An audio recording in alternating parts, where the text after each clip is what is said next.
Hello viewers, আসসালামু আলাইকুম। আমি Rakibul watching Rakibul vlogs. Saudi আরবে এত সুন্দর বরই ধরে আছে যা বলার মতো না। তো বরইগুলো এত মিষ্টি, সুস্বাদু, একদম সুন্দর হয়ে আছে, কিন্তু বাংলাদেশের মতন টক হয়ে নাই। তো সুন্দর, খেতেও অনেক সুস্বাদু। তারপরেও এই বরইগুলো হাত লাগার পরেও এত সুন্দরভাবে ঝরে যাচ্ছে,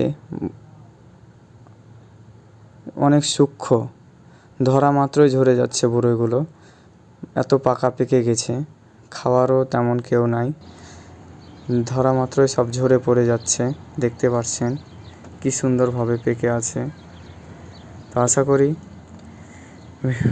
দেখতেও ভালো লাগবে। তো আমরা এই যে বরই খাওয়ার জন্য এসেছি, আমাদের ক্যাম্পের পাশেই এই আরেকটি ক্যাম্প, সেই ক্যাম্পের ভিতরে এই বরই গাছটি। তো এত যে মিষ্টি বরই, কোনো টক নাই। তো সৌদি আরবে যে যে বরই খেয়েছো কমেন্টে অবশ্যই জানিয়ে যাও।